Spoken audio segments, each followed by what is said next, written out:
श्री स्वामी समर्थ. जय जय स्वामी समर्थ. माझ्या स्वामी कृपा चॅनलमध्ये सर्वांना नमस्कार. आषाढ महिना सुरू झालेला आहे आणि खरं तर आषाढ महिना हा अतिशय पवित्र महिना मानला जातो आणि आषाढ महिन्यापासून खऱ्या अर्थानं सणाला सुरुवात होते आणि हे सण संक्रांतीपर्यंत चालत असतात आणि चातुर्मास ही आषाढ महिन्यात सुरू होत असतो. तर या संपूर्ण महिन्यात बघा काय वैशिष्ट्य आहे आणि आपल्याला काय करायचं आहे, काय काय गोष्टींची काळजी घ्यायची, कुठले नियम पाळायचे, त्याचीच माहिती या व्हिडिओत मी तुमच्यासोबत शेअर करणार आहे. आषाढ महिना महत्त्वाचा काय आहे आणि कारण आषाढ महिना हा धार्मिकदृष्ट्या खूप महत्त्वाचा आहे. कारण चातुर्मास आषाढी एकादशीला सुरू होतो. म्हणजेच देवशयनी आषाढी एकादशी यंदा 25 जुलै 2026 वार शनिवार या दिवसापासून चातुर्मासाला सुरू होतो.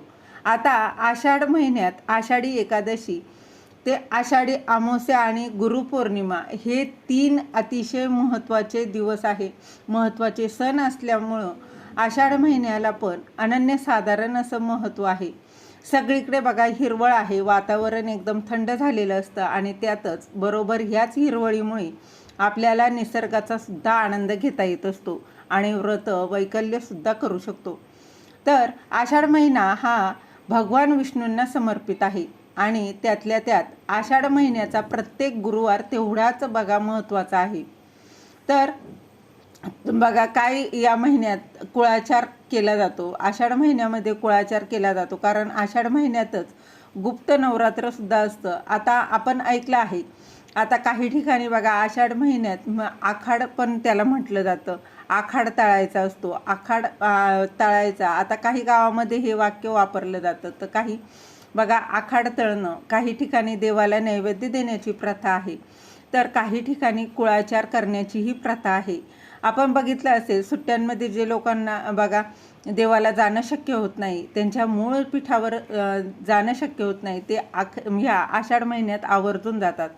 कारण एकतर गुप्त नवरात्री आहे आणि त्याचबरोबर येतं हे बघा आपल्याला आपल्या कुलदेवीचा मानपान करायचा असेल तर आषाढ महिन्यात हा अतिशय पवित्र महिना मानला जातो.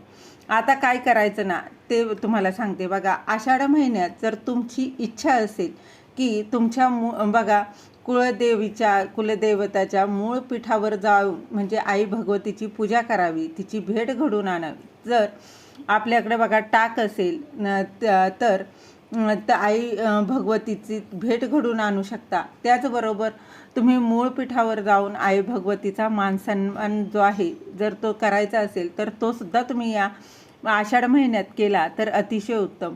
ज्यांना सुट्ट्यांमध्ये जमत नाही त्यांनी आषाढ महिन्यात आवर्जून जावं आणि तिचा मान सन्मान करावा. तिथे जाणं शक्य होत नाही तर प्रत्येकाच्या गावात कुलदेवीचं मंदिर असेल किंवा कुठल्याही देवीचं बघा मंदिर असेल किंवा आपल्या घरात आपल्या कुलदेवीचा फोटो असतो किंवा मूर्ती असेल तर एक तरी सवाष्णी या आषाढ महिन्यात जेवायला घालायचे आहे. तुम्ही जे काही कराल ते एखादा गोड पदार्थ बनवून जेवू घालू शकता. आषाढ महिन्यात दानधर्मसुद्धा महत्त्वाचा आहे आणि जर तुम्ही मूळ पीठावर गेले तर आवर्जून तुमची बघा जे काही इच्छा आहे वैयक्तिक प्रत्येकाचं वैयक्तिक असतं की काही ठिकाणी असं असतं की कुलदेवीला जाऊन आल्यावर बघा सवाष्ण मग तुम्ही 9, 11 असं जेवू घातलं जातं. तर एक तरी सवाष्णी आपण नक्की जेवू घातली पाहिजे. कुलदेवीला जाऊन आल्यावर बघा ज्यांना शक्यच होत नाही त्यांनी घरात तरी आपली बघा जी स्त्री असेल तिला जेवू घातलं पाहिजे. तिचा मानपान जो आहे तर तो केला पाहिजे. ओटी वगैरे जी आहे ती भरायची आहे. आपल्या देवीची सुद्धा ओटी तुम्ही भरू शकता. तर या बघा आषाढ महिन्यामध्ये तुम्हाला हे काम एक आवर्जून करायचं आहे. त्याचबरोबर काय तर बघा मंगळवार आहे, शुक्रवार आहे, हे 2 दिवस असतात. या संपूर्ण महिन्यामध्ये कुठल्याही मंगळवारी किंवा तुम्ही शुक्रवारी तुम्ही हे बघा ही गोष्ट तुम्ही करू शकता. त्याचबरोबर दुसरं येतं की आपले जे ग्रामदैवत आहे तर त्यांचा देखील मानपान ज्याला त्याला त्या आखाड तळणं म्हणतो. आखाड तळून तुम्ही त्यांचा मानपान देखील हा करायचा आहे. गावात खरं तर किंबहुना बघा सगळीकडे ही पद्धत असते. आपली जे काही देवी आहे, आपले जे काही ग्रामदैवत आहे, मग बघा माता लक्ष्मीचं मंदिर असेल, रेणुका मातेचं असेल, जे कुठली देवीचं बघा आपल्याकडे जे मंदिर आहे, तर तिथे देवीला जाऊन आपण देवीचा मानपान करत असतो. त्याचबरोबर आषाढ महिन्यात कुलदैवत, ग्रामदैवत किंवा स्थानिक देवतांचा मानपान आणि नैवेद्य देण्याची खूप मोठी परंपरा आहे. आता बघा भागात थोडाफार बदल असू शकतो. जसं की बघा म्हसोबा महाराज हे तिथल्या भागाचं रक्षक आणि ग्रामदैवत मानले जातात.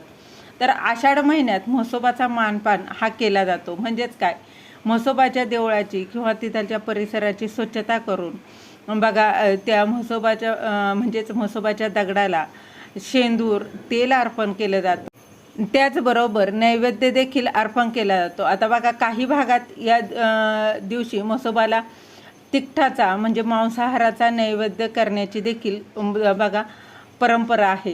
तर तिथे नैवेद्य हा शाकाहारी, तर काही ठिकाणी शाकाहारी देखील दिला जातो. आता बघा तुमच्याकडे देखील असा नैवेद्य अर्पण केला जातो का, कमेंटमध्ये नक्की सांगा. त्याचबरोबर म्हसोबाला बघा फुलं वाहिली जातात, लाल फुलं वाहिली जातात, धूप दीप उदबत्ती लावून आरती केली जाते. त्यानंतर देवाला बघा पूजा केली जाते, नैवेद्य हात जोडून देवाला प्रार्थना केली जातात. हे म्हसोबा महाराजा आमच्या शेतीवाडीला आणि परिवाराला सुखी ठेव, रोगराई दूर कर, अशी मनोमन प्रार्थना केली जाते. आषाढ महिन्यात तुम्ही कोणत्या विशिष्ट भागात किंवा कुळाचारानुसार पूजा करता, कमेंटमध्ये नक्की सांगा. श्री स्वामी समर्थ.